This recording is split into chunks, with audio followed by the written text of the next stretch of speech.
Nacrt zakona o istopolnim partnerstvima prošao je Odbor za pravni sistem i državne organe. Od juče je počela i javna rasprava. O tome razgovaram sa Borisom Milićevićem iz Ministarstva za ljudska i manjinska prava. Dobar dan i hvala što ste sa nama večeras. Da li ste očekivali da ovaj predlog prođe Odbor za pravni sistem? Pa mislim, kako kažem, mi radimo da prođe ne samo Odbor za pravni sistem, nego da prođe celu proceduru, tako da očekivao sam. Počinje javna rasprava. Koji će biti najveći izazovi za zakonodavca? Pa, kako kažem, mi to ne posmatramo kao neki problem, tu javnu raspravu. Nama cilj jeste se što više strana uključi u dijalog, u raspravu, tako da jedini problem može da bude da ne bude dovoljno učesnika. Da li već za sada ima učesnika koji su vam na neki način skretali pažnju šta bi možda moglo da se promeni? Naravno, mi smo u tom dokumentu koji smo nazvali polazne osnove bukvalno nabacili ideje šta se tu može da se nađe u zakonu o istopolnim zajednicama. Naravno da bilo je nekih manje, nekih više burnih reakcija. Rasprave koja je početna bila vrlo živa, ali došli smo do jednog dokumenta za koji mislim da je stvarno odgovorio na većinu tih, da kažem, konstruktivnih i smislenih kritika. I šta je suština tog dokumenta? Pa suština je da ćemo mi da stvarno rešimo većinu tih najbitnijih pitanja zajedničkog života osoba koje žive u istopolnim zajednicama, znači vrlo praktične probleme na vrlo, da kažem, konstruktivan i korektan način, tako da ćemo stvarno moći da kažemo da u Srbiji osobe koje žele da žive u istopolnim zajednicama neće biti diskriminisane u odnosu na osobe koje žive u brakovima. Sad u tom smislu, znači da li se na neki način izjednačavaju prava istopolnih zajednica sa brakom i da li se sa pravima bračnih partnera u smislu nasleđivanja, posećivanja u bolnici, zatim ekonomskih prava, zajedničkog uzimanja kredita i slično, ako možete to malo da precizirate? Pa naravno mi prvo definišemo šta je istopolna zajednica registrovana i neregistrovana, zatim definišemo čitav niz prava koje se dobijaju iz zajedničkog života dve osobe koje žive u istopolnim zajednicama, od znači definisanja zajedničke imovine preko podele zajedničke imovine nakon raskida te zajednice, prekida te zajednice, pitanje nasleđivanja, zatim pitanje poseta bolnicama i zatvorenim institucijama, i ne samo poseta, nego uopšte partner će moći da se pita oko lečenja ukoliko drugi partner, znači bolestan partner, ne može da kažem da donosi odluke o svom lečenju. Njegov partnerka će moći da budu pitani, znači neće biti smatrani strancima, kao što je to sada slučaj.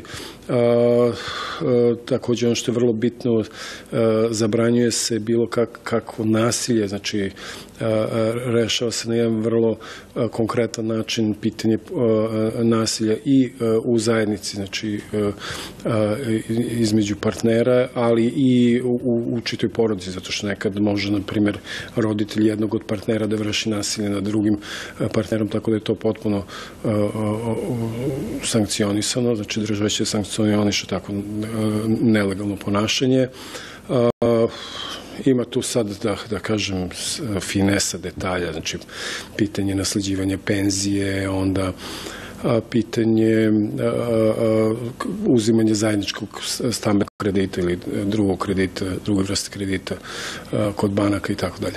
A šta po tom zakonu partneri treba da predstave kao dokaz da su u zajednici?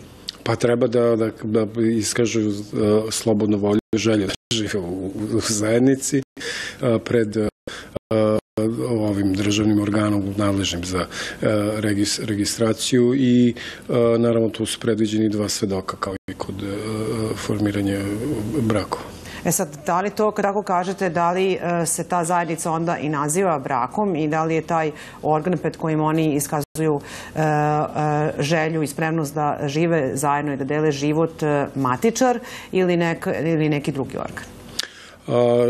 Prvo, Ustav Republike Srbije definiše brak kao zajednicu muškarca i žene, tako da to nije brak, to je jedna razlika. Druga razlika je naravno pitanje usvajanja dece, znači naš porodični zakon definiše da samo osobe koje žive u bračnoj i vanbračnoj zajednici mogu da usvoje dete i takođe da, predviđeno je da matičar registruje istopolne partnerske zajednice, istopolne zajednice, oni će da formiraju registar za registar istopolnih zajednica. Dakle, u svakom slučaju istopolna zajednica mora da bude registrovana u smislu da, kao u nekim slučajevima kod civilnog partnerstva, sama registracija nastaje nakon... Ne mora da bude, znači postoji i neregistrovana partnerska zajednica definisane ovim predlogom nacrta zakona o istopolnim zajednicama. Ona praktično daje ista prava kao i registrovana partnerska zajednica, znači može da se povuče paralela između kao braka i vanbračne zajednice, isto tako može da se povuče paralela između registrovane i neregistrovane partnerske zajednice. Sad, da li zakon o istopolnim zajednicama predviđa usvajanje dece ili pak otvara put za neke druge regulative koje bi to dozvolile? Ne, to uopšte, to u ovom trenutku apsolutno nije predmet zakona, znači sve te priče koje se pričaju, da kažem, po javnosti ne stoje jednostavno. Porodični zakon definiše, rekoh već, ko može da bude usvojitelj, tako da ovime se ne omogućava osobama koji žive u istopolnim zajednicama da usvajaju decu. Ovo je jedan veliki korak. Da li očekujete otpor, budući da vam je poznato kako je naše društvo, na primjer politička organizacija Dveri, čak i traži referendum o ovom zakonu? Pa dobro, to pitanje referenduma stvarno je deplasirano, pošto zna se da Ustav Republike Srbije ne striktno, da kažem, onemogućava pitanje referenduma o ljudsko-pravaškim pitanjima, znači sprovođenje referenduma na pitanje iz domene ljudskih prava. Naravno, bit će otpora, ima i sada, ali ono što mogu da kažem to je da su ti otpori konstruktivni. Nikog do sada nisam čuo da je rekao ne može, ne treba dozvoliti osobama koje žive u istopolnim zajednicama da se reši to pitanje. Znači, postoje različiti modaliteti, ali ja za sada stvarno pažljivo sam pratio, da kažem, lično sam zainteresovan, pažljivo sam pratio i nisam primetio da neko striktno brani zakonsko regulisanje istopolnih zajednica. Sad to je, vidjet ćemo u narednih par meseci kako ćemo to pitanje konkretno da rešimo. Borise, vi ste dugo u borbi za ljudska prava, očito pored političke volje koje postoje u momentu, imamo još jedan moment, a to je da je patrijarh, za razliku od prethodnika, pokazao razumevanje za pritiske sa kojima se suočava LGBT zajednica i pokazao neku vrstu spremnosti da crkva prihvati istopolne zajednice dokle god se to ne naziva brakom. Kako vidite ovaj moment u Srpskoj pravoslavnoj crkvi, da li to može u mnogome da pomogne istopolnim zajednicama? Znate kako, ja sam imao zadovoljstvo da pre nekoliko godina upoznam našeg novog patrijarha Srpske pravoslavne crkve Porfirija i mogu da kažem da imam jedan vrlo pozitivan utisak. On pre svega je, da kažem, hrišćanin, stvarno vidi se da u njemu postoji ta jedna duboka humanost i ljubav prema životu i prema čoveku i pokazuje jedan, da kažem, visok nivo, da kažem, intelektualni nivo i uopšte politički nivo, tako da ja verujem da će naš novi patrijarh da u mnogome poboljša, da kažem, odnose u crkvi i uopšte odnos crkve prema realnom životu u Srbiji. Ali ne bih sad hteo da se bavim konkretno tim pitanjem. Ja znam da je stav crkve bitan s obzirom na podršku i da kažem, koliko vernika ima, tako da naravno da je stav bitan, ali mislim da nije na meni da jednostavno naš stav u ministarstvu je da jednostavno svako ko smatra da treba da kaže svoje mišljenje o bilo kom društvenom pitanju ima pravo na to, samo je bitno da se ne koristi ni govor mržnje, ni da se na bilo koji način, da kažem, stavom proizvodi sukob. Tako da konkretno ovaj stav je vrlo, da kažem, pozitivan u duhu te kulture dijaloga koju mi kao ministarstvo se trudimo da gajimo. Nevladine organizacije često su isticale da, na primjer, pojedini pripadnici LGBT zajednice bivaju diskriminisani iako je to zabranjeno, te samim tim se postavlja pitanje primjene dosadašnjih zakona, a onda i primjene ovog zakona na koji ćete napraviti mehanizam da bi zakon o istopolnim zajednicama bio primenjiv.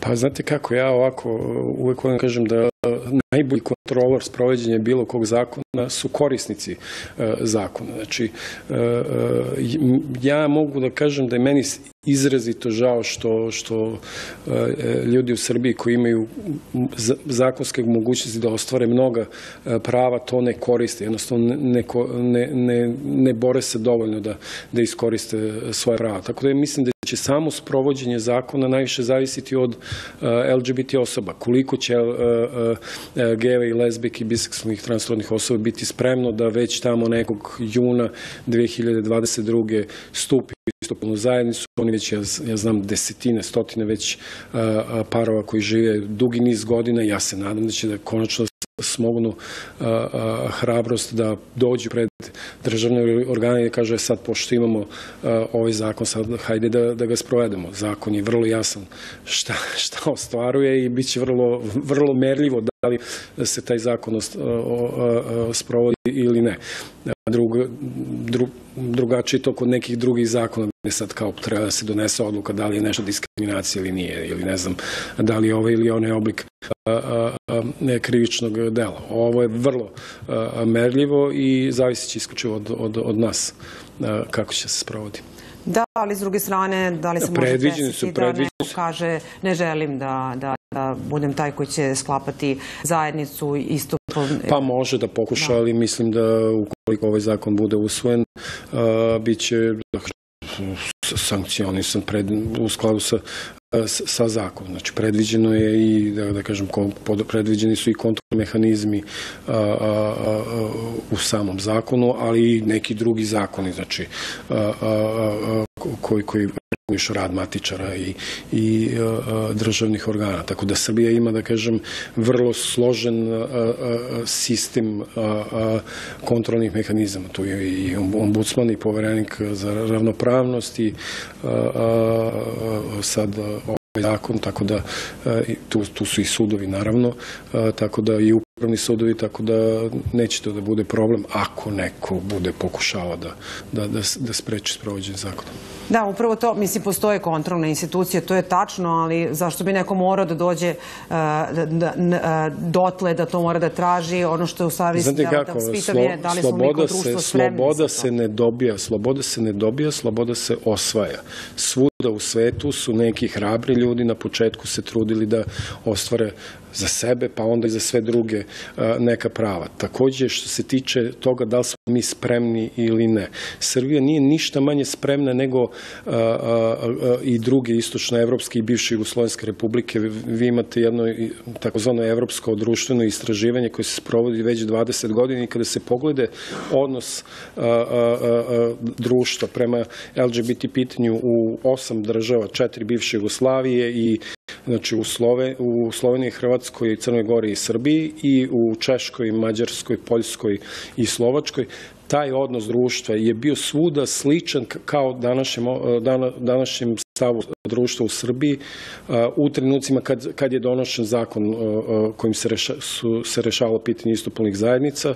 Ta društva i dalje postoje, živa su, zdrava su, preživljamo evo i ovu koronu i sa istopolnim zajednicama bez njih, tako da to pitanje društvo spremno, pa uvek je još spremnije kada se donese takav zakon. Znači, ne treba prvo čekati da se društvo promeni pa da se donese zakon, nego jednostavno, bukvalno treba doneti taj zakon. Hvala vam mnogo na vašem vremenu za N1 ove večeri. Ovo je bio Boris Milićević iz Ministarstva za ljudska i manjinska prava. Vi ste gledali Dan uživo. Ostanite i dalje uz N1.